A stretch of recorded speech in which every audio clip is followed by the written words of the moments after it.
What is going on, guys? I am here to review the Die Hard franchise for you lovely people.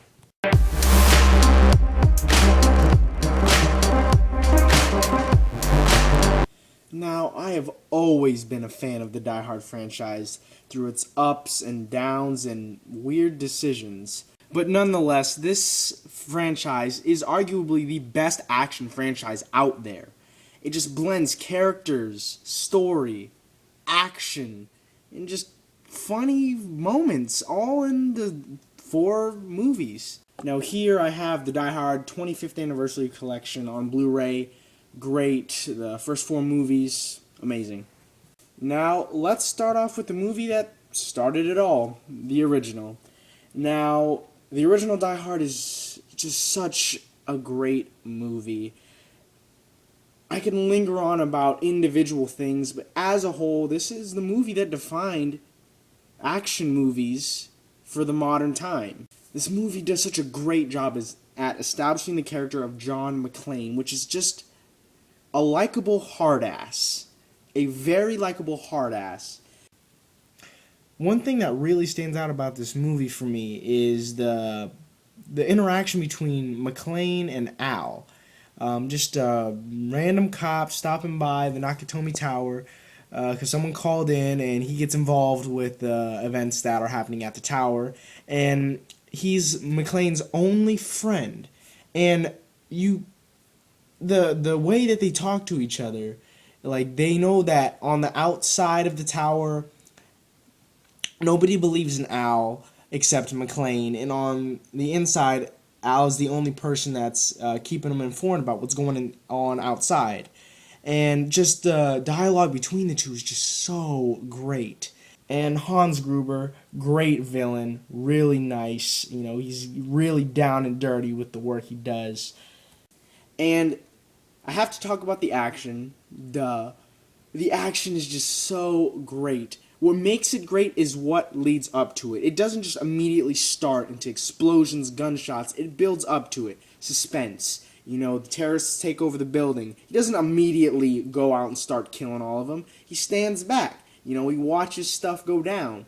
And then he decides, later on in the movie, to kind of, you know, look around and see what's up. And then he decides to start killing bad guys.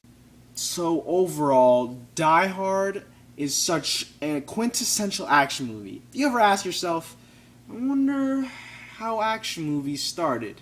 They started getting serious after this movie. But nonetheless, this movie is just a great time. You want to sit back, get some popcorn out, have just a damn good time, watch this movie. It may start off a bit slow in the first couple minutes, but when it starts getting rolling, it hits hard and it gets rolling.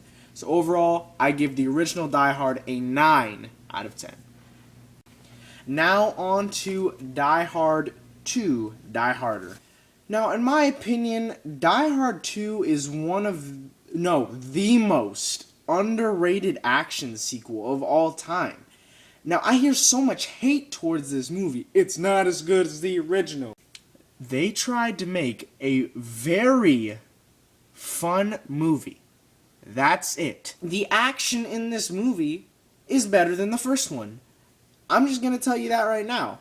It is. I mean, in the first one you had these explosions from the helicopter and the C4, and then you had, you know, McClane going insane with the MP5, you know, shooting up in the air and stuff, and then shooting guys with his pistol. Yeah, great. This movie has him just demolishing guys with his gun, especially in that airport terminal scene, which is such a memorable scene for me. I love that scene. Rennie Harlan does a really good job. Sure, this movie doesn't have character moments, but I mean, in my opinion, it is partially forgivable due to the breathtaking action scenes that this movie has. Alright? Now, I'm going to tell you another thing. Some of the action scenes are very unrealistic. They're just like, oh yeah, he'd be totally dead after that. But you know, if you sit down, don't compare this movie to the original, and just sit back, turn half your brain off, you're going to have a very fun time. I tell you, this movie's just so good. And when I saw it, for a second I actually liked it more than the original. But it doesn't surpass the original, but it does meet the same level, in my opinion, as far as thrills and action goes. But overall, I give Die Hard 2 Die Harder a 9 out of 10. Now we get to my personal favorite, and in my opinion, the best action movie ever made. Let me tell you again, the best action movie ever made. Die Hard with a Vengeance. Wow. I can't explain to you how much I love this movie, but I'd be sitting here for hours upon hours describing how much I love this movie. Now, I think what made this movie work for me, on top of the, again, great action scenes that this movie has, and in my opinion, some of the best of the franchise, is the very surprising comedic moments. When I first saw this movie, there was more comedy in this movie than I expected there to be. Most of that comedy comes from Samuel L. Jackson's character, Zeus Carver. Now, let me talk about Zeus for a second. His addition to the Die Hard franchise is great. I love him. He makes all these, witty comments and remarks. They're just hilarious. And the movie has those hilarious moments, like when McClane opens up the bomb. Hello, I'm a bomb. You've just activated me. It's hilarious. It is just so nice to see McClane and Zeus essentially solve these puzzles to prevent these bombs from exploding. And it makes for some pretty intense moments. Especially that subway scene, just great. Now, after the very disappointing villain from the second movie, we get a great villain this time around. His name is Simon, played by Jeremy Irons, and he just does a great job. He just seems so menacing, but yet he doesn't do anything. He just talks through the phone. Yet he already planned everything out. He doesn't have to do anything. He can just sit back and watch his master plan just come into effect. Now, that is a damn good villain. To do all your work before and just sit back and watch chaos ensue. Overall, great action, great characters, great villain, great direction by Mr. John McTiernan. Overall, Die Hard with a Vengeance gets a 9.5 out of 10. Now, while Die Hard with a Vengeance may be the series' peak, you gotta go back down at some point, and that's where Live Free or Die Hard comes into play. Now, let me tell you guys something really fast. There are two versions of this film, if you guys didn't know that. There's the theatrical cut and the unrated cut. Now, I'm here to tell you, those two movies seem like completely different movies. I swear, I saw the unrated cut before I saw the theatrical cut. And the unrated cut is the true sequel to the third movie. Now, a couple of years back, I went over to my friend's house to watch Live Free or Die Hard, and I saw the theatrical cut, and I'm like, are we watching the same movie here? Like, it's a completely different movie from the other one. I mean, I'm talking about action, ladies and gentlemen. You watch a Die Hard movie for the action scenes. And the action scenes in the theatrical version, they're just weird. Like, you see guys getting shot up, and it just cuts so quickly. Like, whoa, whoa, whoa. And then in the unrated cut, you actually see, whoa, da, da. It's like slow motion, blood splattering out their backs. All good stuff. Now, let me talk about the story real quick. Instead of regular terrorists, like there was in the first three movies, now we have cyber terrorists. They basically want to just wipe out the financial data for the entire United States and send them back to the Stone Age. And McClane has to stop them, essentially, while the main villain kidnaps his daughter. And he has to go get her back. So it's a pretty simple story. It does little tweaks to try and make it more complex than it actually is, which it does work for a couple scenes, and some scenes you're just like, well, we didn't really need all that explanation. Now, what do I think about Justin Long? Well, he plays a guy named Matt, and at first, I didn't really mind him, but now I think he's pretty damn annoying, you know? And I mean, I understood at first, you know, whatever Matt couldn't do, McClane did, and whatever McClane couldn't do, Matt did, you know, with the brains and the brawn, essentially. But now I look at this movie, and all he's really doing is just screaming the whole time. Ah! I'm like, just shut up, dude. Come on. You don't need to be here. I mean, are you trying to leech off the success of the previous movie? I mean, Zeus, he worked.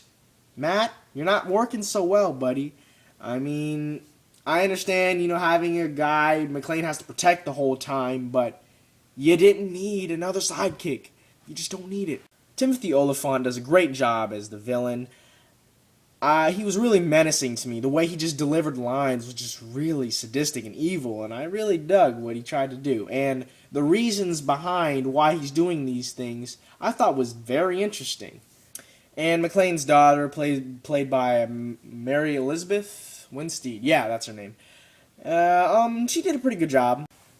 So overall, I'm going to tell you guys, watch the unrated version of this film. If you could find the unrated version of this film, watch it ASAP.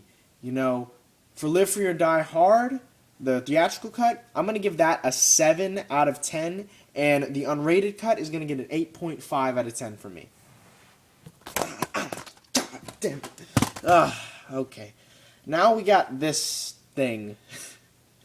A Good Day to Die Hard. Now, what can I say about this? Way to ruin a franchise, John Moore. Okay? Now, John Moore, I've only seen one of his movies, and that is Max Payne. Now, again, the unrated version to that one is a lot better than the original. The unrated version of that film had blood, more blood, the blood that was needed. But it's just such a terrible story. Like, it is one of the worst stories I've ever seen in a movie before. It's just so rushed. It doesn't even give a shit about its own story. It just rushes to the action scenes and visuals. And now, of course, I'm talking about Max Payne. Now, when a guy can do something like that, I would expect for that to repeat in here. In this movie, which was, I don't give a shit about the story. Just let me overcomplicate it, and let me just focus on the action scenes. That's basically what John Moore did in Max Payne, and he did it again in A Good Day to Die Hard. Now, you guys have heard it all before. John McClane, where is he, man? Is he in this movie? Not really. Okay, who is John McClane? He's a smart ass, he's a funny as hell guy who gets his ass beat to a pulp where he's spitting up blood, and yet he still has time to still be a smart ass towards the guy he's beating the shit out of him. He's just amazing. And, well, Bruce Willis is in this movie. I can say that. Don't know what to say about it, but, you know, Bruce Willis is being Bruce Willis, doing his Bruce Willis-y thing. You know, I love Bruce Willis, I always will, but he just seems so tired in this movie. He just seems like, let me just do this movie or something. Now, what I did dig about the other Die Hard movies is that he is a vulnerable guy, John McClane. But in this movie, he is a superhero. He's getting thrown through windows, and he jumps off a building through glass into a pool while a helicopter explodes. Okay? Now, if that doesn't say superhero, what does? When I first heard about this movie's story, everybody's saying how complicated it was, and that, oh, if I had a gun to my head to recite the plot of A Good Day to Die Hard, I couldn't. Now, I'm like, how hard can a plot be to understand? It's a Die Hard movie. Yeah, I see what everybody's talking about. I have no idea what's going on in the movie. It doesn't even care to explain shit. Oh, please tell me that there is good action scenes to make up for the crap story and crap characters and stuff. Well, everybody's gonna say, oh, no, absolutely not. In my opinion, the action kind of grows on me. Kind of. First time I saw it, I absolutely hated everything about this movie. When I watch it again, the action scenes aren't, god awful, but again, they're not great either. Let me tell you, the car chase in the movie, people have been talking about that. It's good, it's big, it's explosive, cars, just flying everywhere, being crashed into each other, but you've seen better car chases in movies before. Fast and Furious 5, 6, the Bourne Supremacy. Another thing I have to say about this movie is, why the fuck is it rated R? I hate movies like this. Movies that are only rated R because they say fuck a couple times and just a tiny little bit of blood, okay? Now, in this movie, where there should be blood, there is none at all, okay? You have an R rating, take advantage of it, alright? Like, there's a scene where McClane and his son are in a ballroom just shooting up guys.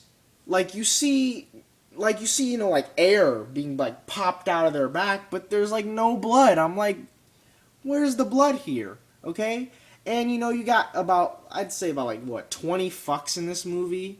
Maybe not even that much. And those are the only reasons why this movie is rated R. Overall, a good day to die hard. With a movie with a piss-poor story, the main character of your franchise is just lost, and the action scenes are just meh. Overall, I give A Good Day to Die Hard 3.5 out of 10. So for an action franchise that has some highs and lows, some twists and turns, it's still a damn good, enjoyable franchise. This franchise is so good. It's a staple in action history. It is. Now, if I were to rate these movies from my favorite to least favorite, it would be 3. Okay, 3. The unrated version of 4. 1, 2, the regular version of 4, then 5. I just gotta say one more thing. The Die Hard 25th Anniversary Collection, I got this from Walmart for about, I think it was $25. And I know at Target it's like a hilarious $54. But strange thing is, I got A Good Day to Die Hard from Target for $13. So if you can find A Good Day to Die Hard for $13, I mean, I would get it to burn it, in a fireplace or something. But thanks for watching, guys. Okay, guys, that's about it. Please like, subscribe, and if you got any movie reviews you want me to do, please put that in the comments below. Talk to you guys later.